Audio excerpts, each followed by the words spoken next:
በቴክኖሎጂ ታግዘው ከዓለም እንዲወዳደሩ የማድረጉ ዛሬ ያለው ትውልድ ነገ ላይኖር ስለሚችል ነገ ሀገሪቷን የሚቀበለው ትውልድ በዚህ ካደገ በጣም ደስ የሚል እይታ ነው ምኖረን ለወደፊት ቤት ድረስ ደግሞ መጥቶላቸው በእጃቸው ላይ ባለው ቁስ ነገር ዕውቀትን በማዳበራቸው በጣም እድለኞች ናቸው። ኢትዮጵያ አሁን ላይ በቴክኖሎጂው ካለም ጋር ለመራመድ መንገድ ጀምራለች። ከጥረቷም ውስጥ አዳጊዎች የቴክኖሎጂ ፈጠራ ሐሳብን እንዲያጎለብቱ ማድረግ ደግሞ ተጠቃሽ ነው።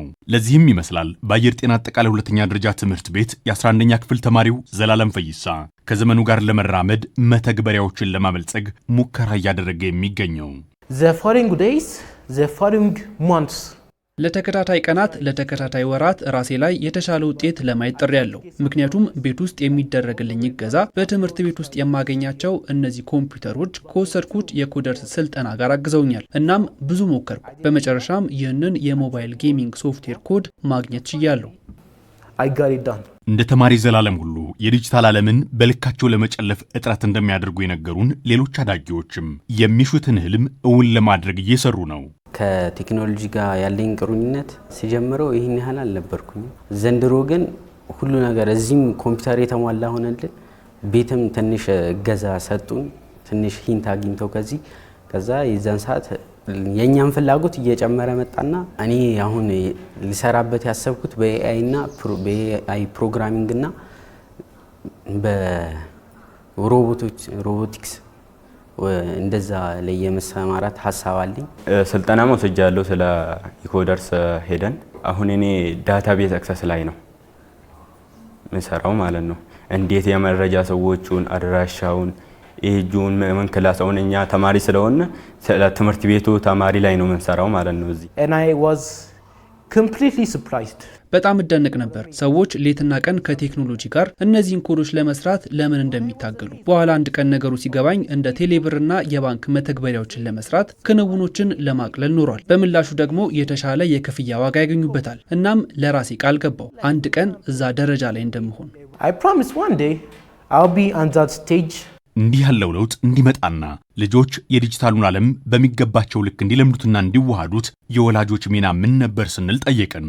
አብዛኛው ሰው ሁሉም ይገነዘባል ብዬ ባላውቅም ግንዛቤ ያላቸው ሚዲያ የሚያዳምጡ የሚያነቡ ሰዎች ለልጆቻቸው ያንን ተከትለው ዘመኑ ጋር አብረው እንዲራመዱ የበኩላቸውን ጥረት ያደርጋሉ፣ ይደግፋሉ ብዬ አምናለሁ። እኔም ለልጄ የማደርገው ያንን ነው። ኮምፒውተር እንዲያውቅ ዓለም ላይ ያሉትን መላላኪያ መነጋገሪያ ኢንፎርሜሽን መለዋወጫ ነገሮችን ዘመኑ የዋጀውን እንዲያውቅ ልጄን እከታተላለሁ። ቴክኖሎጂ ጊዜ ነው። ቴክኖሎጂው እየተስፋፋ በሚሄድበት ጊዜ ውስጥ ታዳጊዎች በዛ ልክ ራሳቸውን አጀስት አድርጎ አብሮ መሄድ ግድ ስለሆነ ይሄንን ይዘው እንዲያድጉ ልጆች በጣም ፍላጎት አለኝ። እኔ በጣም ፍላጎት አለኝ። የመንግስትንም አቅጣጫ በትንሹም ቢሆን እረዳለሁ። ዓለም ያለችበት እድገት ምን ያክል የዚህ ነገር ትሰማላችሁ ትከታተላላችሁ እያልኩ ሼር አረጋለሁ፣ እመክራለሁም እንድበረታቱ። ቀን ተቀን ውሏችንንም እናወራለን፣ የቤት ስራዋንም አያለው። አብረን አምሽተን ነው አብረን ለመኝታ መንገባው። ትምህርቱ የምትማርበት የጋራችን እንደሆነ አውቃ ነው የምትማረው። የ5 ሚሊዮን ኮደርስ በርካታ አዳጊዎች ችሎታቸውን ተጠቅመው የተለያዩ ፈጠራዎችን እውን እንዲያደርጉ አነቃቅቷል ያሉን በኢኖቬሽንና ቴክኖሎጂ ሚኒስቴር የዲጂታል ኢኮኖሚ ልማት ዘርፍ መሪ ስራ አስፈጻሚ ስዩም መንገሻ ውጤቱ በትምህርት ቤቶችም እየታየ ስለመሆኑ ያነሳሉ። ብዙ ለውጦች እየታዩ ነው ያሉት። ብዙ ልጆች ጥሩ ፕሮግራመር እየሆኑ ያሉት በልጅነታቸው ትላልቅ አስገራሚ ኮዶች እየጻፉ ትላልቅ ሲስተሞች ዴቨሎፕ እያደረጉ ነው ያሉት። አሁን በየትምህርት ቤቱ ይነገራል እንደዚህ አይነት ሲስተም ሰርተናል ዲቨሎፕ አድርገናል። ልጆቹን ስታይ ገና ታች ያሉ ልጆች ናቸው። የአዳጊዎች የዲጂታል ቴክኖሎጂ ትስስርና ክህሎት ታዲያ ሀገር ለጀመረችው የዲጂታል 2030 ግብ እውን መሆን የራሱን ድርሻ የሚያበረክት ይሆናል። ካፓሲቲ ቢልዲንግ ነው ትልቅ ምናልባት ድሮ ትልቅ መሰረተ ልማት ምንለው ዳታ ሴንተር ሊሆን ይችላል፣ መንገድ ሊሆን ይችላል፣ ኦር ኤሌክትሪክ ምናምን ሊሆን ይችላል። አሁን ግን ትልቁ ከነዛ ባልተናነሰ ትልቁ መሰረተ ልማት ብለን እንወስደው ስኪል ነው። ስኪል ላይ በጣም መስራት አለብን።